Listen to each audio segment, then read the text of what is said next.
ಪಂಚಾಯಿತಿ ವಿಶೇಷ ಕಾರ್ಯಕ್ರಮಕ್ಕೆ ಸ್ವಾಗತ. ನಾನು ಹರಿಪ್ರಸಾದ್. ದಿನದ ಪ್ರಮುಖ ಸುದ್ದಿಗಳ ನಿಖರ ವರದಿ, ಯಾವುದೇ ಪಕ್ಷಪಾತವಿಲ್ಲದ ನೇರ ಮಾತು, ನಿಮ್ಮನ್ನ ದಾರಿ ತಪ್ಪಿಸದ ವಿಶ್ವಾಸಾರ್ಹ ವಿಶ್ಲೇಷಣೆ. ಇದುವೇ ನ್ಯೂಸ್ 18ನ ಪಂಚಾಯಿತಿ. ಹುಡುಕಾಟ, ನಿರೀಕ್ಷೆ, ಕಾತರ, ಕುತೂಹಲ ಇವೆಲ್ಲವೂ ಕೂಡ ಹಾಗೆಯೇ ಉಳಿದಿವೆ. ಯಾಕಂದ್ರೆ ಒಂದಾದ ಮೇಲೊಂದು ಪಾಯಿಂಟ್ಗಳಲ್ಲಿ ಭೂಮಿ ಅಗಿಲಾಗ್ತಾ ಇದೆ. ಇಲ್ಲೇ ಶವ ಹೂತಿಟ್ಟಿದ್ದೆ ಅಂತ ದೂರುದಾರ ಹೇಳ್ತಾ ಇದ್ದಾರೆ. ಆದರೆ ಅಲ್ಲಿ ಶವಗಳ ಕುರುಹುಗಳು ಸಿಗ್ತಾ ಇಲ್ಲ, ಅಸ್ಥಿ ಪಂಜರಗಳು ಲಭ್ಯ ಆಗಿಲ್ಲ. ಹಾಗಿದ್ರೆ ಮುಂದೇನು? ಈ ಪ್ರಶ್ನೆಯೂ ಕೂಡ ಮುಂದೆ. ಇದುವೇ ಇವತ್ತಿನ ಪಂಚಾಯಿತಿಯ ಮೊದಲ ಸುದ್ದಿ. ಎಲ್ಲಿದೆ ಶವ ರಹಸ್ಯ? Point number 1, point number 2, point number 3, point number 4 ಮತ್ತು ಪಾಯಿಂಟ್ ನಂಬರ್ 5. ಸದ್ಯ ಇಷ್ಟು ಕಡೆಗಳಲ್ಲಿ ಶವಗಳನ್ನು ಹೂತಿಟ್ಟ ಪ್ರದೇಶಗಳು ಅಂತ ಗುರುತಿಸಿ ಅವುಗಳನ್ನು ಅಗೆಯಲಾಗಿದೆ. ನಿಧಾನಕ್ಕೆ ಅಗೆದು ನೋಡಿದ್ದಾರೆ, ಯಾಕಂದರೆ ಕಾರ್ಮಿಕರನ್ನು ಬಳಸಿದ್ದಾರೆ. ಹಾರೆಯಲ್ಲಿ, ಪಿಕಾಸಿಗಳಲ್ಲಿ ಇದನ್ನು ಅಗೆದು ತೆಗಿತಾ ಇದ್ದಾರೆ. ಆದರೆ ಅಲ್ಲಿ ಯಾವುದೇ ಶವದ ಕುರುಹುಗಳು ಕೂಡ ಸಿಕ್ಕಿಲ್ಲ. ಅಧಿಕೃತ ಮಾಹಿತಿಯ ಪ್ರಕಾರ, SIT ಅವರು ದೃಢಪಡಿಸಿರುವ ಪ್ರಕಾರವಾಗಿ ಇದುವರೆಗೆ SIT ಅವರು ಯಾವುದೇ ಶವದ ಕುರುಹು ಸಿಕ್ಕಿರೋದ್ರ ಬಗ್ಗೆ ಸ್ಪಷ್ಟನೆಯನ್ನು ನೀಡಿಲ್ಲ, ಮಾಹಿತಿಯನ್ನು ಹಂಚಿಕೊಂಡಿಲ್ಲ, ಅಧಿಕೃತ ಹೇಳಿಕೆಯನ್ನು ಪ್ರಕಟಿಸಿಲ್ಲ. ಆದರೆ ಒಬ್ಬರು ವಕೀಲ ಒಂದು ಮಾಧ್ಯಮ ಹೇಳಿಕೆಯನ್ನು ಬಿಡುಗಡೆ ಮಾಡಿದ್ದಾರೆ. ಪಾಯಿಂಟ್ ನಂಬರ್ 1ರಲ್ಲಿ 2 ಕಾರ್ಡ್ಗಳು, ಅದರಲ್ಲಿ ಒಂದು ATM ಕಾರ್ಡ್, ಇನ್ನೊಂದು ಪಾನ್ ಕಾರ್ಡ್ ಮತ್ತು ಹರಿದ ಬ್ಲೌಸ್, ಹರಿದು ಹೋಗಿರುವಂತಹ ಕೆಂಪು ಬಣ್ಣದ ಬ್ಲೌಸ್ ಇವು ಸಿಕ್ಕಿದಾವೆ ಅನ್ನುವಂಥದ್ದನ್ನು ವಕೀಲರೊಬ್ಬರು ದೃಢಪಡಿಸ್ತಾ ಇದ್ದಾರೆ. ಆದರೆ ಅದನ್ನು ಪುಷ್ಟೀಕರಿಸುವಂತಹ ಮಾತು SIT ಕಡೆಯಿಂದ ಬಂದಿಲ್ಲ. ಅದು ಸತ್ಯ ಅಥವಾ ಅದು ಸುಳ್ಳು ಅನ್ನುವಂಥ ವಿಚಾರದಲ್ಲಿ SIT ತನ್ನ ಸ್ಪಷ್ಟತೆಯನ್ನು ಕೊಟ್ಟಿಲ್ಲ. ಹೀಗಿರುವಾಗ ನಿಜಕ್ಕೂ ಇಲ್ಲಿ ಏನು ಆಗ್ತಾ ಇದೆ ಮತ್ತು ಈ ಶವದ ಹುಡುಕಾಟಕ್ಕೆ ಆಧುನಿಕ ತಂತ್ರಜ್ಞಾನಗಳ ಬಳಕೆಯನ್ನು ಮಾಡಬೇಕಾಗತ್ತಾ? ಜೊತೆಗೆ ಒಂದು ವೇಳೆ ಆತ ಗುರುತಿಸಿರುವಂತಹ ಯಾವುದೇ ಪಾಯಿಂಟ್ಗಳಲ್ಲೂ ಕೂಡ ಶವಗಳ ಕುರುಹುಗಳು ಸಿಗಲಿಲ್ಲ ಅಂತೇಳಿ ಆದರೆ ಮುಂದೇನಾಗಬಹುದು? ಈ ಪ್ರಶ್ನೆ ಸಹಜವಾಗಿಯೇ ಇರುವಂಥದ್ದು. ಅದೆಲ್ಲದರ ಬಗೆಗಿನ ಒಂದು ವಿಸ್ತೃತವಾದಂತಹ ವರದಿಯನ್ನು ನಿಮಗೆ ತೋರಿಸ್ತೀನಿ ಇವತ್ತಿನ ಪಂಚಾಯಿತಿಯ ಮೊದಲ ಸುದ್ದಿಯಲ್ಲಿ. ಇನ್ನು ಇವತ್ತಿನ ಪಂಚಾಯಿತಿಯ 2ನೇ ಸುದ್ದಿ, ಭಾರತಕ್ಕೆ ಸುಂಕ ಬರೆ. ಟ್ರಂಪ್ ಸರ್ಕಾರ ಇಷ್ಟು ದಿನ ಬೆದರಿಸ್ತಾ ಇದ್ದಂತಹ ಸುಂಕದ ಬರೆಯನ್ನು ಕಡೆಗೂ ಭಾರತದ ಮೇಲೆ ಪ್ರಯೋಗಿಸಿದೆ. ಭಾರತದ ಮೇಲೆ 25% ಸುಂಕವನ್ನು ಜಾರಿಗೊಳಿಸಲಾಗಿದೆ. ಭಾರತದಿಂದ ಅಮೆರಿಕಕ್ಕೆ ಆಮದು ಮಾಡಿಕೊಳ್ಳುವ ವಸ್ತುಗಳ ಮೇಲೆ 25% ಸುಂಕ ಜಾರಿಗೊಳ್ಳಲಿದೆ. ಆಗಸ್ಟ್ 1ರಿಂದಲೇ ಹೊಸ ಸುಂಕಗಳು ಜಾರಿಗೊಳ್ತಾ ಇದ್ದಾವೆ. ಇದನ್ನು ಭಾರತ ಹೇಗೆ ಎದುರಿಸುತ್ತೆ? ಭಾರತದ ಪ್ರತಿಕ್ರಿಯೆ ಈ ವಿಚಾರದಲ್ಲಿ ಹೇಗಿದೆ? ಮತ್ತು ಇವತ್ತು ಇಬ್ಬರು ಸಚಿವರುಗಳು ಮಾತುಕತೆಯನ್ನು ನಡೆಸಿದ್ದಾರೆ. ಅವರ ಚರ್ಚೆಯ ಸಂದರ್ಭದಲ್ಲಿ ಏನೇನು ವಿಚಾರಗಳು ಚರ್ಚೆ ನಡೆದಿದ್ದಾವೆ ಮತ್ತು ಪ್ರತಿಪಕ್ಷ ಕಾಂಗ್ರೆಸ್ ಏನು ಆರೋಪವನ್ನು ಮಾಡ್ತಾ ಇದೆ, ಭಾರತ ಸರ್ಕಾರದ ಲೆಕ್ಕಾಚಾರ ಹೇಗಿದೆ, ಈ ಟ್ರಂಪ್ ಸುಂಕವನ್ನು ಎದುರಿಸುವ ಬಗೆ ಹೇಗೆ, ಇದನ್ನು ಕೂಡ ವಿವರಿಸ್ತೀನಿ ಇವತ್ತಿನ ಪಂಚಾಯಿತಿಯ 2ನೇ ಸುದ್ದಿಯಲ್ಲಿ. ಈಗ ಮೊದಲ ಸುದ್ದಿಯ ಕಡೆಗೆ ಹೋಗೋಣ. ಎಲ್ಲಿದೆ ಶವ ರಹಸ್ಯ? ಬಹುಶಃ ಇದೊಂದು ಪ್ರಶ್ನೆ ಇವತ್ತು ಕರುನಾಡಿನ ಪ್ರತಿಯೊಬ್ಬರೂ ಕೂಡ ಕಾಡ್ತಾ ಇರೋದು. ಕನ್ನಡ ನಾಡಿನ ಉದ್ದಗಲಕ್ಕೂ ಕೂಡ ಇದರ ಬಗ್ಗೆ ಕುತೂಹಲ ಇದೆ. ಧರ್ಮಸ್ಥಳದಲ್ಲಿ 100 ಶವಗಳನ್ನು ಹೂತಿಟ್ಟಿದ್ದೇನೆ ಅಂತೇಳಿ ಮಾಸ್ಕ್ ಧರಿಸಿರುವಂತಹ ವ್ಯಕ್ತಿ ಈಗಾಗಲೇ ದೂರು ಕೊಟ್ಟು ಆತನೇ ಇದನ್ನು ಹೂತಿಟ್ಟಿರೋದಾಗಿ, ಆತನೇ ಸಾಕ್ಷಿದಾರನಾಗಿ, ಆತನೇ ದೂರುದಾರನಾಗಿ ಆತ ಹೇಳಿರುವಂತಹ ಅಂಶಗಳು, ಇದರ ಆಧಾರದ ಮೇಲೆ ಆತನೇ ಬಹಳ ವಿಶ್ವಾಸದಿಂದ, ಬಹಳ ದೃಢತೆಯಿಂದ ಇದೇ ಪಾಯಿಂಟ್ಗಳು, ಇಲ್ಲೇ ನಾನು ಹೂತಿಟ್ಟಿದ್ದೀನಿ ಅಂತ ಸೂಚಿಸಿರುವಂತಹ ಸ್ಥಳಗಳು, ಆ ಸ್ಥಳಗಳಲ್ಲಿ ನಡೆದಿರುವಂತಹ ಹುಡುಕಾಟ, ಇಷ್ಟೆಲ್ಲ ಆದ ನಂತರವೂ ಅಲ್ಲಿ ಯಾವುದೇ ಶವದ ಕುರುಹುಗಳು ಸಿಕ್ಕಿಲ್ಲ. ಪಾಯಿಂಟ್ ನಂಬರ್ 1ರಿಂದ ಪಾಯಿಂಟ್ ನಂಬರ್ 5ರವರೆಗೆ ಅಗೆದಿರುವಂತಹ ಸಮಾಧಿಗಳಲ್ಲಿ ಇದು ಸದ್ಯಕ್ಕಿರುವ ಮಾಹಿತಿ. ಯಾಕಂದರೆ SITನೂ ಕೂಡ ಅಧಿಕೃತವಾಗಿ ಯಾವುದೇ ಹೇಳಿಕೆಯನ್ನು ಕೊಟ್ಟಿಲ್ಲ. ಹಾಗಾದರೆ ಮುಂದೇನು ಅನ್ನುವಂಥ ಪ್ರಶ್ನೆ ಇದ್ದೇ ಇದೆ. ಇವತ್ತು ಹೇಗೆ ಶವದ ಹುಡುಕಾಟ ನಡೆದಿದೆ, ಮುಂದೇನು ವರದಿಯನ್ನು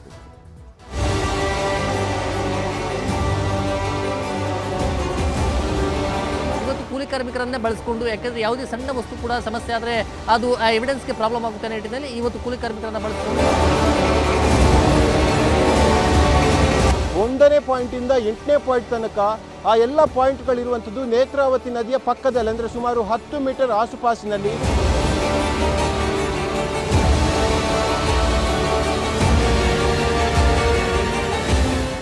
ಧರ್ಮಸ್ಥಳ ಕಾಡೊಳಗಿನ ರಹಸ್ಯವನ್ನ ಬೆನ್ನತ್ತಿದೆ ಎಸ್ಐಟಿ ಟೀಮ್. ಧರ್ಮಸ್ಥಳದ ನೇತ್ರಾವತಿ ಸ್ನಾನಘಟ್ಟ ಬಳಿಯ ಅರಣ್ಯದಲ್ಲಿ ಹುಡುಕಾಟ ನಡೆದಿದೆ. ನಿನ್ನೆ 12 ಕಾರ್ಮಿಕರನ್ನ ಬಳಸಿದ್ದ ಎಸ್ಐಟಿ ಟೀಮ್ ಇಂದು ಸಮಾಧಿಗಳನ್ನ ಅಗೆಯೋದಕ್ಕೆ 20 ಕಾರ್ಮಿಕರನ್ನ ಬಳಸಿಕೊಂಡಿದೆ. ಮೀಸಲು ಅರಣ್ಯವಾದ ಕಾರಣಕ್ಕೆ ಯಂತ್ರಗಳನ್ನ ಬಳಸದೆ ಕಾರ್ಮಿಕರನ್ನ ಬಳಸಿಕೊಂಡು ಶವಗಳಿಗಾಗಿ ಶೋಧ ನಡೆಸಲಾಗಿದೆ. ಭಾರೀ ಮಳೆ ನಡುವೆಯೂ ಅಸ್ಥಿಪಂಜರಗಳಿಗಾಗಿ ಜಾಲಾಡಿದೆ ಎಸ್ಐಟಿ.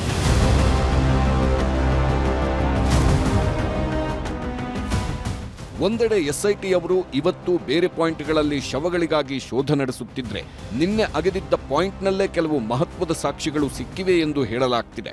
ಮಾಸ್ಕ್ ಮ್ಯಾನ್ ದೂರು ನೀಡಿದ ನಂತರ ತಮ್ಮ ಮಗಳ ಸಾವಿನ ಬಗ್ಗೆಯೂ ತನಿಖೆ ನಡೆಸುವಂತೆ ದೂರು ನೀಡಿದ್ದ ಸುಜಾತಾ ಭಟ್ ಪರ ವಕೀಲ ಎನ್ ಮಂಜುನಾಥ್ ಮಾಧ್ಯಮ ಹೇಳಿಕೆ ರಿಲೀಸ್ ಮಾಡಿದ್ದಾರೆ. ಇದರಲ್ಲಿ ಮಹತ್ವದ ಕುರುಹುಗಳು ಸಿಕ್ಕಿದ್ದರ ಬಗ್ಗೆ ಉಲ್ಲೇಖ ಮಾಡಲಾಗಿದೆ. ಧರ್ಮಸ್ಥಳದ ಕಾಡೊಳಗೆ ಅಗೆದಾಗ ಪಾಯಿಂಟ್ ನಂಬರ್ 1ರಲ್ಲಿ 2 ಐಡಿ ಕಾರ್ಡ್ಗಳು ಪತ್ತೆಯಾಗಿವೆ. ಪಾಯಿಂಟ್ ನಂಬರ್ 1ರಲ್ಲಿ ಒಂದು ಪ್ಯಾನ್ ಕಾರ್ಡ್, ಒಂದು ಎಟಿಎಂ ಕಾರ್ಡ್ ಪತ್ತೆಯಾಗಿವೆ. ಪುರುಷನ ಹೆಸರಿನ ಪ್ಯಾನ್ ಕಾರ್ಡ್, ಲಕ್ಷ್ಮಿ ಹೆಸರಿನ ಡೆಬಿಟ್ ಕಾರ್ಡ್ ಪತ್ತೆಯಾಗಿವೆ. ಹರಿದ ರೀತಿಯಲ್ಲಿರುವ ಕೆಂಪು ರವಿಕೆ ಕೂಡ ಸಿಕ್ಕಿದೆ ಎಂದು ಮಂಜುನಾಥ್ ಪತ್ರಿಕಾ ಹೇಳಿಕೆಯಲ್ಲಿ ಉಲ್ಲೇಖವಾಗಿದೆ. ಪಾಯಿಂಟ್ ನಂಬರ್ 1ರಲ್ಲಿ ಅಗೆಯುವಾಗ 2.5 ಅಡಿಯಲ್ಲಿ ಸಿಕ್ಕ ಕಾರ್ಡ್ಗಳನ್ನು ಎಸ್ಐಟಿ ಅಧಿಕಾರಿಗಳು ಪರಿಶೀಲಿಸುತ್ತಿದ್ದಾರೆ ಅಂತಾನು ಸುಜಾತಾ ಭಟ್ ಪರ ವಕೀಲ ಮಂಜುನಾಥ್ ಮಾಹಿತಿ ನೀಡಿದ್ದಾರೆ. ಆದರೆ ವಕೀಲ ಮಂಜುನಾಥ್ ನೀಡಿರುವ ಮಾಧ್ಯಮ ಹೇಳಿಕೆಯ ಬಗ್ಗೆ ಪ್ರತಿಕ್ರಿಯೆ ನೀಡಲು ಎಸ್ಐಟಿ ಮುಖ್ಯಸ್ಥ ಪ್ರಣವ್ ಮೊಹಾಂತಿ ನಿರಾಕರಿಸಿದ್ದಾರೆ. ಇದರ ನಡುವೆ ಬೆಳಿಗ್ಗೆಯಿಂದಲೇ ಕಾಡಿಗೆ ಇಳಿದಿದ್ದ ಎಸ್ಐಟಿ ಟೀಮ್ ದೂರುದಾರ ಗುರುತಿಸಿದ್ದ 2ನೇ ಪಾಯಿಂಟ್ನಲ್ಲಿ ಶೋಧ ನಡೆಸಿತು. 6 ಅಡಿ ಉದ್ದ 5 ಅಡಿ ಅಗಲ ಅಗೆದರೂ ಅಲ್ಲಿ ಶವಗಳ ಕುರುಹು ಸಿಕ್ಕಿಲ್ಲ. ಬಳಿಕ 3ನೇ ಪಾಯಿಂಟ್ನಲ್ಲಿ ಶೋಧ ನಡೆಯಿತು. ಅಲ್ಲೂ ಅಸ್ಥಿಪಂಜರವಾಗಲಿ, ಶವ ಹೂತಿದ್ದರ ಬಗ್ಗೆ ಕುರುಹಾಗಲಿ ಸಿಕ್ಕಿದ್ದರ ಬಗ್ಗೆ ಎಸ್ಐಟಿ ಮಾಹಿತಿ ನೀಡಿಲ್ಲ. ದೂರುದಾರ ಅಧಿಕಾರಿಗಳ ಸಮ್ಮುಖದಲ್ಲಿ ಉತ್ಖನನ ಕಾರ್ಯ ನಡೆದಿದೆ. ಇದೇ ವೇಳೆ 5ನೇ ಪಾಯಿಂಟ್ನಲ್ಲಿ 4 ಅಡಿ ಉದ್ದ 5 ಅಡಿ ಅಗಲ ಅಗೆದರೂ ಏನೂ ಸಿಕ್ಕಿಲ್ಲ. ಮಧ್ಯಾಹ್ನದ ಊಟ ಮಾಡಿಕೊಂಡು ಮತ್ತೆ ಕಾಡಿನೊಳಗೆ ನುಗ್ಗಿತ್ತು ಎಸ್ಐಟಿ ಟೀಮ್. ಅಷ್ಟೊತ್ತಿಗಾಗಲೇ ಎಸ್ಐಟಿ ಮುಖ್ಯಸ್ಥ ಪ್ರಣವ್ ಮೊಹಾಂತಿ ಕೂಡ ಸ್ಪಾಟ್ಗೆ ಬಂದಿದ್ದರು. ಸುರಿಯೋ ಮಳೆ ಮಧ್ಯೆಯೇ ಅಗೆಯುತ್ತಿರುವ ಸ್ಥಳಕ್ಕೆ ಹೋಗಿ ಮಾಹಿತಿ ಪಡೆದರು. ಮೊಹಾಂತಿ ಸಮ್ಮುಖದಲ್ಲೇ 4ನೇ ಪಾಯಿಂಟ್ ಅಗೆಯಲಾಯಿತು. 4ನೇ ಪಾಯಿಂಟ್ನಲ್ಲೂ ಕೂಡ ಏನೂ ಸಿಕ್ಕಿಲ್ಲ. ಕಡೆಗೆ 5ನೇ ಸ್ಪಾಟ್ನಲ್ಲೂ ಅಗೆದು ತೆಗೆಯಲಾಯಿತು. 5ನೇ ಸ್ಪಾಟ್ನಲ್ಲೂ ಯಾವುದೇ ಕಳೆಬರ ಸಿಗಲಿಲ್ಲ. ಹೀಗೆ ಬೆಳಿಗ್ಗೆಯಿಂದ ಸಂಜೆಯವರೆಗೂ ಶವಗಳಿಗಾಗಿ ಶೋಧ ನಡೆಸಿದ್ದ ಎಸ್ಐಟಿ ತಂಡ 2ನೇ ದಿನದ ಕಾರ್ಯಾಚರಣೆ ಮುಗಿಸಿ ವಾಪಸ್ಸಾಗಿದೆ. ಹೀಗೆ ಪ್ರಣವ್ ಮೊಹಾಂತಿ ಸಮ್ಮುಖದಲ್ಲೇ ತನಿಖೆ ಉತ್ಖನನ ನಡೆಯುತ್ತಿರುವಾಗಲೇ ಪ್ರಣವ್ ಮೊಹಾಂತಿ ಕೇಂದ್ರ ಸೇವೆಗೆ ಹೋಗಬೇಕಾಗಿದೆ. ಕೇಂದ್ರ ಸೇವೆಗೆ ಅರ್ಹತೆ ಪಡೆದಿರುವ ಡಿಜಿಪಿಗಳ ಪಟ್ಟಿಯಲ್ಲಿ ಸ್ಥಾನ ಪಡೆದಿದ್ದಾರೆ ಪ್ರಣವ್ ಮೊಹಾಂತಿ. ದೇಶಾದ್ಯಂತ 35 ಅಧಿಕಾರಿಗಳು ಆಯ್ಕೆಯಾಗಿದ್ದು, ಕರ್ನಾಟಕದಿಂದ ಮೊಹಾಂತಿ ಮಾತ್ರ ಆಯ್ಕೆಯಾಗಿದ್ದಾರೆ. ಈ ಅಧಿಕಾರಿಗಳನ್ನ ಸಿಬಿಐ, ಎನ್ಐಎ ಸೇರಿದಂತೆ ಕೇಂದ್ರ ಸರ್ಕಾರದ ವಿವಿಧ ತನಿಖಾ ಸಂಸ್ಥೆಗಳ ಮಹಾನಿರ್ದೇಶಕರ ಹುದ್ದೆಗೆ ನೇಮಕ ಮಾಡಿಕೊಳ್ಳಬಹುದಾಗಿದೆ. ಹೀಗಾಗಿ ಮೊಹಾಂತಿ ಕೇಂದ್ರ ಸೇವೆಗೆ ಹೋದ್ರೆ ಮುಂದೇನು ಮಾಡಬೇಕು ಎಂದು ಗೃಹ ಸಚಿವರು ಯೋಚಿಸುತ್ತಿದ್ದಾರೆ. ಅದನ್ನ ನೋಡೋಣ. ಒಂದು ವೇಳೆ ಆ ರೀತಿ ಇದ್ರೆ ಅಲ್ಲಿದ್ದುಕೊಂಡು ಇಲ್ಲಿ ಎಸ್ಐಟಿ ಮಾಡಬಹುದಾ ಅಥವಾ ಅವರನ್ನ ಬದಲಾಯಿಸಬೇಕಾ, ಅದನ್ನ ನಾವು ಚರ್ಚೆ ಮಾಡ್ತೀವಿ. ಒಂದು ವೇಳೆ ಕಾನೂನು ಚೌಕಟ್ಟಿನಲ್ಲಿ ಅಥವಾ ನಿಯಮದ ಪ್ರಕಾರ ಅವರು ಅಲ್ಲಿದ್ರೂ ಕೂಡ ಇಲ್ಲಿ ಎಸ್ಐಟಿ ಮಾಡಬಹುದು ಅಂತ ಆಗೋದಾದ್ರೆ ಕಂಟಿನ್ಯೂ ಮಾಡ್ತೇವೆ. ಇಲ್ಲ ಬದಲಾಯಿಸಬೇಕು ಅನ್ನೋದಿದ್ರೆ ಅದೇ ಹಂತದ ಅಧಿಕಾರಿ ಯಾರನ್ನಾದ್ರೂ ಕೂಡ ನೇಮಕ ಮಾಡ್ತಾರೆ ಸರ್ಕಾರ. 3ನೇ ದಿನ ಅಂದ್ರೆ ನಾಳೆ ಮತ್ತೆ ಧರ್ಮಸ್ಥಳ ಕಾಡಿನೊಳಗೆ ಅಗೆಯೋ ಕೆಲಸ ಆಗುತ್ತೆ. ಪಾಯಿಂಟ್ ನಂಬರ್ 6ರಿಂದ 13ರವರೆಗೆ ಅಗೆಯೋ ಸಾಧ್ಯತೆಗಳಿವೆ. ಅಸ್ಥಿಪಂಜರಗಳು ಎಲ್ಲೇ ಪತ್ತೆಯಾದರೂ ಅವುಗಳನ್ನು ತಕ್ಷಣ ವೈಜ್ಞಾನಿಕ ಪರೀಕ್ಷೆಗೆ ಒಳಪಡಿಸಲಾಗುತ್ತೆ. ಸಿಕ್ಕ ಅಸ್ಥಿಪಂಜರದ ಮೂಳೆಗಳ ಸಂಗ್ರಹ ಮಾಡಲಾಗುತ್ತೆ. ಸಿಕ್ಕಿರುವ ಎಲ್ಲಾ ಮೂಳೆಗಳನ್ನ ಮಾನವನ ಆಕಾರದಲ್ಲಿ ಜೋಡಿಸಲಾಗುತ್ತೆ. ತನಿಖಾಧಿಕಾರಿ, ತಹಶೀಲ್ದಾರ್ ಸಮ್ಮುಖದಲ್ಲಿ ವೈದ್ಯರಿಂದ ಪರೀಕ್ಷೆ ನಡೆಯುತ್ತೆ. ಗಂಡು, ಹೆಣ್ಣು, ವಯಸ್ಸು, ಸಾವಿನ ಕಾರಣ ಹುಡುಕಲು ಡಿಎನ್ಎ ಪರೀಕ್ಷೆ ಮಾಡಲಾಗುತ್ತೆ. ಅತ್ಯಾಚಾರ, ಏಟಿನಿಂದ ಸಾವು, ಹೀಗೆ ಇನ್ನಿತರೆ ಎಲ್ಲವೂ ಎಫ್ಎಸ್ಎಲ್ನಿಂದ ದೃಢೀಕರಿಸುವ ಕೆಲಸ ಆಗುತ್ತೆ. ಮೈಮೇಲಿನ ಒಡವೆಗಳು ತುಕ್ಕು ಹಿಡಿದಿದ್ದರೂ ಕೂಡ ಪರೀಕ್ಷೆಯಿಂದ ಪತ್ತೆ ಹಚ್ಚಬಹುದು. ಡಿಎನ್ಎ ಟೆಸ್ಟ್ ಮೂಲಕ ಸಂಬಂಧಿಕರ ಪತ್ತೆ ಹಚ್ಚುವ ಕಾರ್ಯ ನಡೆಯಲಿದೆ. ಕಾಡೊಳಗಿನ ರಹಸ್ಯ ಭೇದಿಸುತ್ತಿರುವ ಎಸ್ಐಟಿ ಟೀಮ್ಗೆ ಮುಂದಿನ ದಿನಗಳಲ್ಲಿ ಭಾರೀ ಸವಾಲುಗಳೇ ಇವೆ. ಯಾಕಂದ್ರೆ ದೂರುದಾರ ತೋರಿಸಿದ ಸ್ಪಾಟ್ಗಳಲ್ಲಿ ಯಾವುದೇ ಅಸ್ಥಿಪಂಜರ ಪತ್ತೆಯಾಗಿಲ್ಲ ಅಂತಾದ್ರೆ ಆಗ ಎಸ್ಐಟಿ ತಂಡ ಮುಂದಿನ ಕಾರ್ಯಾಚರಣೆಯ ಬಗ್ಗೆಯೂ ಪರಿಶೀಲಿಸಬೇಕಾಗುತ್ತದೆ. ದೂರುದಾರ 13 ಕಡೆ ಗುರುತಿಸಿರುವ ಕಾರಣಕ್ಕೆ ಎಲ್ಲಾ ಕಡೆ ಹುಡುಕಬೇಕಿದೆ. ಯಾವುದಾದರೂ ಒಂದು ಕಡೆ ಸಿಕ್ಕರೂ ಕೇಸ್ ಮಹತ್ವ ಪಡೆದುಕೊಳ್ಳುತ್ತೆ. ಯಾವುದರಲ್ಲೂ ಏನೂ ಸಿಕ್ಕಿಲ್ಲ ಅನ್ನೋದಾದ್ರೆ ದೂರುದಾರನ ಪರೀಕ್ಷೆ ಮಾಡಬೇಕಾಗುತ್ತದೆ. ಮಂಪರು ಪರೀಕ್ಷೆ ಮೂಲಕ ದೂರಿನ ಸತ್ಯಾಸತ್ಯತೆ ಬಗ್ಗೆಯೇ ಪರಿಶೀಲನೆ ಮಾಡಬೇಕಾಗಿದೆ. ಈಗಾಗಲೇ ದೂರುದಾರ ಸೂಚಿಸಿರುವ ಪ್ರದೇಶಗಳಲ್ಲಿ ಭಾರೀ ಮಳೆಯನ್ನು ಲೆಕ್ಕಿಸದೆ ಶವಗಳ ಪತ್ತೆಗಾಗಿ ಭೂಮಿ ಅಗೆಯುವ ಕೆಲಸ ನಡೆಯುತ್ತಿದೆ. ಅಲ್ಲಿ ನಿಜಕ್ಕೂ ಶವಗಳನ್ನ ಹೂತಿಡಲಾಗಿದೆಯೇ ಎಂದು ಹುಡುಕಲಾಗುತ್ತಿದೆ. ಕಾರ್ಮಿಕರು ಒಂದಾದರ ಮೇಲೊಂದರಂತೆ ಶವಗಳನ್ನು ಹೂತಿಟ್ಟಿರುವುದಾಗಿ ಗುರುತಿಸಿದ ಪ್ರದೇಶದಲ್ಲಿ ಅಗೆಯುವ ಕೆಲಸದಲ್ಲಿ ನಿರತರಾಗಿದ್ದಾರೆ. ಇದರ ನಡುವೆ ಎಸ್ಐಟಿ ತಂಡಕ್ಕೆ ಸಮಾಧಿಯ ನಿಖರತೆ ಬಗ್ಗೆಯೂ ಅನುಮಾನ ಕಾಡುವುದಕ್ಕೆ ಶುರುವಾಗಿದೆ. ಭಾರೀ ಮಳೆ ಬಿದ್ದಿರುವ ಕಾರಣಕ್ಕೆ ಮಣ್ಣು ಸವೆತ ಆಗಿರಬಹುದು. ಮಣ್ಣು ಜಾರಿದ್ದ ಕಾರಣಕ್ಕೆ ನೆಲದ ಮೇಲ್ಮೈ ಬದಲಾಗಿರಬಹುದು. ಭೂಕುಸಿತ ಅಥವಾ ಮಣ್ಣಿನ ಸವಕಳಿಯಿಂದ ಹೂತಿಟ್ಟಿರುವ ಸ್ಥಳದಲ್ಲಿ ಬದಲಾವಣೆಗಳು ಆಗಿರುವ ಸಾಧ್ಯತೆ ಇದ್ದೇ ಇದೆ. ಹೀಗಾಗಿ ದೂರುದಾರನ ವಿಶ್ವಾಸ ಹಾಗೂ ಅಭಿಪ್ರಾಯದ ಮೇಲೆ ಅಗೆಯಲೇಬೇಕು. ಅಲ್ಲದೆ ಶವಗಳನ್ನು ಹೂಳುವಾಗ ಎಷ್ಟು ಆಳ ತೋಡಿದ್ದ ಎಂಬುದನ್ನು ತಿಳಿದುಕೊಂಡು ಅಗೆಯಬೇಕು ಅನ್ನೋದು ತಜ್ಞರ ಸಲಹೆ. ಯಾರು ಊತಿದ್ದಾರೆ ಅವರೇ ಊತಿರೋದ್ರಿಂದ ಅವ್ರಿಗೆಲ್ಲ ಗೊತ್ತಿರುತ್ತೆ ಎಲ್ಲೆಲ್ಲಿ ಯಾವ್ಯಾವ ಅಡಿ ಎಷ್ಟು ಅಡಿ ತೆಗ್ದಿರ್ತಾರೆ ಅಂತ. ಸೊ ಆ ಆಧಾರದ ಮೇಲೆ ತೆಗೆಯೋದು ತುಂಬಾ ಈಸಿ ಆಗತ್ತೆ. ಬಟ್ ಇದು ಬಾಡಿ ಕೆಳಗೋಗೋದಿಲ್ಲ. ಇನ್ನ ಬೇಕಾದ್ರೆ ಕೆಳಗಂದ್ರೆ ಡೆಫಿನೆಟ್ಲಿ ಇದೇನಂದ್ರೆ ಈ ಮಳೆ ಬಂದು ಮಣ್ಣೆಲ್ಲ ಸ್ಲೈಡ್ ಆಗಿ ಆ ಜಾಗದಲ್ಲಿ ಲ್ಯಾಂಡ್ ಸ್ಲೈಡ್ ಆಗಿದೆಯೋ ಇಲ್ಲೋ ಅಂತ ಅದೊಂದು, ಯಾಕಂದ್ರೆ ಈ ಜಾಗದಲ್ಲಿ ಅದೊಂದು ತಿಳ್ಕೊಬೇಕು. ಇನ್ನೊಂದು, ಜಾಸ್ತಿ ಮಳೆ ಬಂದಾಗ ಮಣ್ಣು ಸಹ ಅದರ ಒಟ್ಟಿಗೆ ಬರುತ್ತೆ. ಅವಾಗ ಒಂದು ಅರ್ಧ ಅಡಿ 1 ಅಡಿ ಸ್ವಲ್ಪ ವ್ಯತ್ಯಾಸ ಆಗ್ಬೋದು ಹೊರತು ತುಂಬಾ ವ್ಯತ್ಯಾಸ ಆಗ್ಲಿಕ್ಕೆ ಸಾಧ್ಯ ಇಲ್ಲ.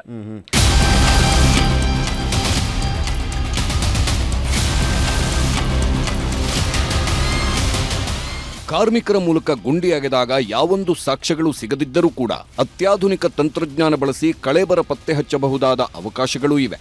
ಮೆಟಲ್ ಡಿಟೆಕ್ಟರ್ ಮಾದರಿಯಲ್ಲೇ ಅಸ್ಥಿಪಂಜರ ಪತ್ತೆ ಮಾಡುವ ಸ್ಕ್ಯಾನರ್ಗಳಿವೆ. ಥರ್ಮಲ್ ಸ್ಕ್ಯಾನರ್ ಬಳಸಿಕೊಂಡು ಅಸ್ಥಿ ಹುಡುಕಬಹುದು. ಆದರೆ 5 ವರ್ಷಗಳ ಹಿಂದಿನ ಕಳೇಬರಗಳಿದ್ದರೆ ಥರ್ಮಲ್ ಡಿಟೆಕ್ಟರ್ ಬಳಸಿದ್ರೂ ಪ್ರಯೋಜನವಿಲ್ಲ. ಇಲ್ಲಿ ದೂರುದಾರ ಹೇಳಿರುವ ಪ್ರಕಾರ ಶವಗಳನ್ನು ಹೂತಿಟ್ಟು 10 ರಿಂದ 20 ವರ್ಷಗಳು ಕಳೆದಿವೆ. ಹೀಗಾಗಿ ಇಲ್ಲಿ ಥರ್ಮಲ್ ಸ್ಕ್ಯಾನರ್ ಬಳಕೆಯಿಂದ ಹೆಚ್ಚಿನ ಪ್ರಯೋಜನವಾಗುವ ಸಾಧ್ಯತೆ ಇಲ್ಲ. ಇನ್ನು ಶವಗಳನ್ನು ಹುಡುಕಲು ನುರಿತ ಶ್ವಾನದಳಗಳೂ ಇವೆ. ಆದರೆ ಇಲ್ಲಿ 16 ವರ್ಷಗಳ ಹಿಂದಿನ ಮೂಳೆಗಳನ್ನು ಡಾಗ್ ಸ್ಕ್ವಾಡ್ ಕೂಡ ಹುಡುಕೋದು ಕಷ್ಟವಿದೆ. ಅದೆಲ್ಲಕ್ಕಿಂತಲೂ ಪ್ರಮುಖವಾದ ಮತ್ತೊಂದು ಅಸ್ತ್ರವಿದೆ. ಗ್ರೌಂಡ್ ಪೆನೆಟ್ರೇಟಿಂಗ್ ರಾಡಾರ್ ಈ ಕೇಸ್ಗೆ ಅಗತ್ಯವಾದ ತಂತ್ರಜ್ಞಾನ. ಗ್ರೌಂಡ್ ಪೆನೆಟ್ರೇಟಿಂಗ್ ರಾಡಾರ್ನಿಂದ ಮೂಳೆಗಳನ್ನು ಪತ್ತೆ ಹಚ್ಚಬಹುದು. ಗೊತ್ತಿಲ್ಲದ ಜಾಗಗಳಲ್ಲಿ ಹುಡುಕಲು thermal scanner, snipper dog, ground penetrating radar ಅಗತ್ಯವಿದೆ. ಧರ್ಮಸ್ಥಳದಲ್ಲಿ ಗೊತ್ತಿರುವ ಜಾಗಗಳನ್ನೇ ಅಗೆಯುತ್ತಿರುವ ಕಾರಣಕ್ಕೆ ದೂರುದಾರನೇ ಹುಡುಕಬೇಕಾಗಿದೆ. ಗ್ರೌಂಡ್ ಪೆನಿಟ್ರೇಟಿಂಗ್ ರೇಡಾರ್ಸ್ ಅಂತೀವಿ ನಾವು. ಅದೊಂದು ಸ್ಕ್ಯಾನರ್ಸ್ ನಾವು ಯೂಸ್ ಮಾಡ್ತೀವಿ, ಗ್ರೌಂಡ್ ಪೆನಿಟ್ರೇಟಿಂಗ್ ರೇಡಾರ್ಸ್. ಈಗ ಇದರಲ್ಲಿ I think the government can think about it. Government ಇದು ಏನು ಗ್ರೌಂಡ್ ಪೆನಿಟ್ರೇಟಿಂಗ್ ರೇಡಾರ್ ಅಂತ. ಬಟ್ ಇವ್ ಯಾವ ಜಾಗ ತೋರಿಸ್ತಾರೆ ಅಲ್ಲೇನಾದ್ರೂ ಮೂಳೆಗಳು ಇದೆಯೋ ಇಲ್ಲೋ ಅಂತಾನು that they can detect. Thermal scanners ಮತ್ತೆ sniffer dogs may not be helpful, but ground penetrating radars I think they can be. ಈ ಎಲ್ಲದರ ಮಧ್ಯೆಯೇ ಸಾಕ್ಷಿಗಳು ಸಿಗ್ತಾವ? ಸಿಗದಿದ್ದರೆ ಹೂತಿಟ್ಟಿದ್ದೇನೆ ಎಂದು ದೂರುದಾರ ಹೇಳುತ್ತಿರುವ ಶವಗಳು ಏನಾದ್ವು ಎಂಬೆಲ್ಲ ಪ್ರಶ್ನೆಗಳೂ ಎದ್ದಿವೆ. ಜಾಸ್ತಿ ಆಳದಲ್ಲಿ ಹೂತಿಡದೇ ಇದ್ದರೂ ಶವ ಹೂತಿಟ್ಟ ಜಾಗದಲ್ಲಿ ಮೂಳೆಗಳಂತೂ ಸಿಗಲೇಬೇಕು. ಸದ್ಯ ಜೋರಾಗಿ ಸುರಿಯುತ್ತಿರುವ ಮಳೆಯ ನಡುವೆಯೇ ಶವಗಳಿಗಾಗಿ ಹುಡುಕಾಟ ನಡೆಯುತ್ತಿದೆ. ಮಳೆಯನ್ನು ಲೆಕ್ಕಿಸದೆ ಎಸ್ಐಟಿ ತಂಡ ಕಾರ್ಯಾಚರಣೆ ನಡೆಸುತ್ತಿದೆ. ಸೀರಿಯಲ್ ನಂಬರ್ ಪ್ರಕಾರ ಒಂದೊಂದಾಗಿ ಗುಂಡಿಗಳನ್ನು ಅಗೆಯಲಾಗುತ್ತಿದೆ. ನದಿ ತೀರದ ಪಾಯಿಂಟ್ಗಳಲ್ಲಿ ಶವದ ಕುರುಹು ಸಿಗದಿದ್ದರೂ ಗುಡ್ಡದ ಭಾಗಗಳಲ್ಲಿ ಗುರುತಿಸಿರುವ ಪಾಯಿಂಟ್ಗಳಲ್ಲಿ ಅಸ್ಥಿಪಂಜರಗಳು ಸಿಕ್ಕೇ ಸಿಗುತ್ತವೆ ಎಂಬ ವಿಶ್ವಾಸ ದೂರುದಾರನಲ್ಲಿದೆ. ಅದರಲ್ಲಿ ಪಾಯಿಂಟ್ ನಂಬರ್ 11 ಮತ್ತು 12 ಬಹಳ ಮುಖ್ಯ ಎಂದು ಆತ ಪರಿಗಣಿಸಿದ್ದಾನಂತೆ. ಹಾಗೇನಾದ್ರೂ ಅಲ್ಲಿ ಶವಗಳ ಕುರುಹು ಸಿಕ್ಕಿತು ಅಂತಾದ್ರೆ ಆಗ ಇಡೀ ತನಿಖೆಯ ಮಗ್ಗಲು ಬದಲಾಗಲಿದೆ. ಕಿಶನ್ ಶೆಟ್ಟಿ ಮತ್ತು ಗಂಗಾಧರ್ ವಾಗಟ, ನ್ಯೂಸ್ 18 ಧರ್ಮಸ್ಥಳ. ಹೀಗೆ ಇಲ್ಲಿ ಶವಗಳನ್ನು ಹೂತಿಟ್ಟಿರುವಂತಹ ಸ್ಥಳಗಳು ಅಂತ ಗುರುತಿಸಿರುವ ಜಾಗವನ್ನು ಅಗಿತಾ ಇದ್ದಾರೆ SIT ಅಧಿಕಾರಿಗಳು. ಈಗ ಸದ್ಯಕ್ಕೆ ದೂರುದಾರ ಸೂಚಿಸಿರ್ತಕ್ಕಂಥ ಆತ ಹೇಳಿರುವಂತಹ, ಆತ ದೃಢ ವಿಶ್ವಾಸದಿಂದ ನಂಬಿರುವಂತಹ ಪ್ರದೇಶಗಳಲ್ಲಿ ಹುಡುಕ್ತಾ ಇದ್ದಾರೆ. ಅದು ನಿಜಕ್ಕೂ ಅಲ್ಲಿ ಶವ ಇದೆಯಾ ಇಲ್ವಾ, ಏನು ಸಿಗುತ್ತೆ ಏನು ಸಿಗಲ್ಲ, ಇವೆಲ್ಲವೂ ಕೂಡ ಮುಂದೆ ನಿರ್ಧಾರ ಆಗುವಂತಿದೆ. ಯಾಕಂದರೆ ಇನ್ನೂ ಆಗಿರುವಂಥದ್ದು ಕೇವಲ ಪಾಯಿಂಟ್ ನಂಬರ್ 5ರವರೆಗೆ ಮಾತ್ರ. ಒಟ್ಟು 13 ಪಾಯಿಂಟ್ಗಳನ್ನು ಆತ ಆಲ್ರೆಡಿ ಗುರುತಿಸಿದ್ದಾನೆ. ಆತ ಹೇಳಿರೋ ಪ್ರಕಾರ 100 ಶವಗಳನ್ನು ಹೂತಿಟ್ಟಿದ್ದಾನೆ. ಆದರೆ ಅವೆಲ್ಲವನ್ನು ಕೇವಲ ಈ 13 ಪಾಯಿಂಟ್ಗಳಲ್ಲಿ ಹೂತಿಟ್ಟಿದ್ದಾನ ಅಥವಾ ಬೇರೆ ಕಡೆಗಳಲ್ಲಿ ಇದೆಯಾ, ಆ ಪಾಯಿಂಟ್ಗಳನ್ನು ಗುರುತಿಸಲಾಗುತ್ತಾ, ಅಲ್ಲೂ ಅಗೆಯಲಾಗುತ್ತಾ, ಮುಂದೆ ನಿರ್ಧಾರ ಆಗುವಂಥದ್ದು ಇದೆ. ಭಾರತಕ್ಕೆ ಟ್ರಂಪ್ ಬರೆ ಎಳೆಯುವ ಪ್ರಯತ್ನವನ್ನು ಮಾಡಿದ್ದಾರೆ. ಆದರೆ ಇಂತಹ ಬರೆಗಳನ್ನು ಅವಕಾಶಗಳಾಗಿ ಪರಿವರ್ತಿಸುವಂತಹದ್ದು ಭಾರತಕ್ಕೆ ಇರುವಂತಹ ಅವಕಾಶ ಮತ್ತು ಅದನ್ನು ಅವಕಾಶವಾಗಿ ಪರಿವರ್ತಿಸುವಂಥ ಪ್ರಯತ್ನ ಕೂಡ ನಡೆಯುತ್ತೆ. ಭಾರತಕ್ಕೆ ಈಗ ಟ್ರಂಪ್ ಬರೆ ಹೇಗಿದೆ ಅನ್ನೋಂಥನ್ನು ನಿಮಗೆ ಮೊದಲಿಗೆ ತೋರಿಸ್ತೀನಿ. ಭಾಳ ಮುಖ್ಯವಾಗಿ ಭಾರತದ ಮೇಲೆ ಶೇಕಡ 25% ಸುಂಕ ಪ್ಲಸ್ ದಂಡವನ್ನು ಅಮೆರಿಕ ಅಧ್ಯಕ್ಷ ಡೊನಾಲ್ಡ್ ಟ್ರಂಪ್ ಹೇರಿದ್ದಾರೆ. ಭಾರತದ ಮೇಲೆ ಶೇಕಡ 25% ಸುಂಕ ಪ್ಲಸ್ ದಂಡವನ್ನು ಅಮೆರಿಕ ಅಧ್ಯಕ್ಷ ಡೊನಾಲ್ಡ್ ಟ್ರಂಪ್ ಹೇರಿದ್ದಾರೆ. ಆಗಸ್ಟ್ 1ರಿಂದಲೇ ಭಾರತದ ಮೇಲೆ ಶೇಕಡ 25% ಸುಂಕ ಪ್ಲಸ್ ದಂಡ ಜಾರಿ ಆಗ್ತಾ ಇದೆ ಭಾರತದಿಂದ ಅಮೆರಿಕಕ್ಕೆ ಆಮದು ಮಾಡಿಕೊಳ್ಳುವ ವಸ್ತುಗಳಿಗೆ. ಆಗಸ್ಟ್ 1ರ ಡೆಡ್ಲೈನ್ ವಿಸ್ತರಣೆ ಮಾಡೋದಿಲ್ಲ ಅಂತ ಹೇಳಿ ಡೊನಾಲ್ಡ್ ಟ್ರಂಪ್ ಸ್ಪಷ್ಟನೆಯನ್ನು ನೀಡಿದ್ದಾರೆ. ಭಾರತವನ್ನು ಶೇಕಡ 25% ಸುಂಕದ ಸಾಲಿಗೆ ಸೇರಿಸಿದ್ದಾರೆ. ವಿಶ್ವದ ಯಾವುದೇ ರಾಷ್ಟ್ರದ ಮೇಲೆ ಹಾಕದ ತೆರಿಗೆಯನ್ನು ಭಾರತದ ಮೇಲೆ ಹೇರಲಾಗಿದೆ ಡೊನಾಲ್ಡ್ ಟ್ರಂಪ್ ಅವರಿಂದ. ಡೊನಾಲ್ಡ್ ಟ್ರಂಪ್ ಭಾರತದ ಮೇಲೆ ಈ ದೊಡ್ಡ ಪ್ರಮಾಣದ ಸುಂಕವನ್ನು ಹೇರಿದ್ದಾರೆ. ಹಾಗಾದರೆ ಯಾಕೆ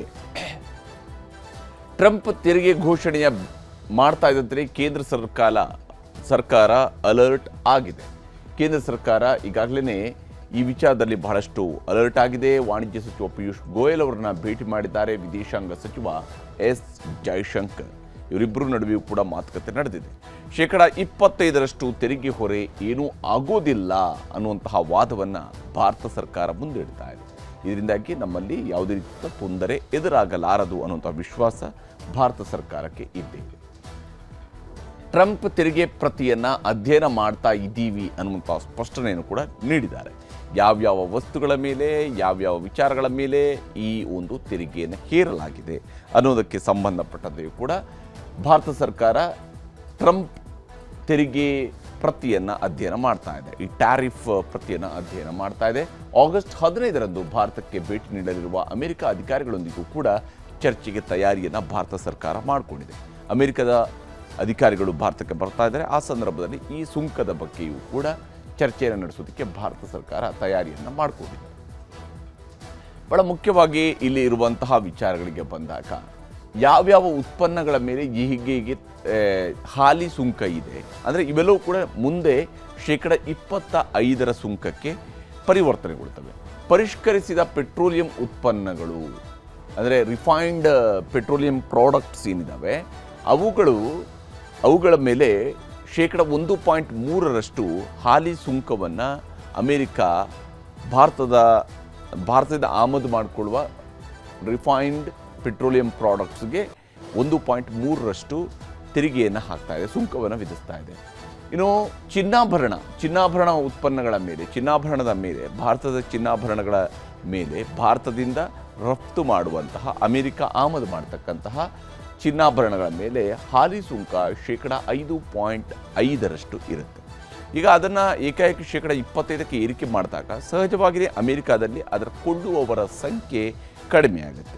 ಇದರಿಂದಾಗಿ ಭಾರತ ಅಮೆರಿಕಾಗೆ ಎಕ್ಸ್ಪೋರ್ಟ್ ಮಾಡ್ತಕ್ಕಂತಹ ಚಿನ್ನದ ಪ್ರಮಾಣದ ಕುಗ್ಗತ್ತೆ, ಪೆಟ್ರೋಲಿಯಂ ಪ್ರಾಡಕ್ಟ್ಗಳ ಪ್ರಮಾಣ ಕುಗ್ಗತ್ತೆ ಅಂತ ಹೇಳುವಂಥದ್ದು ಇದರ ಪ್ರಮುಖವಾಗಿರುವಂತಹ ಒಂದು ಅಂಶ ಈ ಟ್ಯಾರಿಫ್ ನೀತಿಯದ್ದು.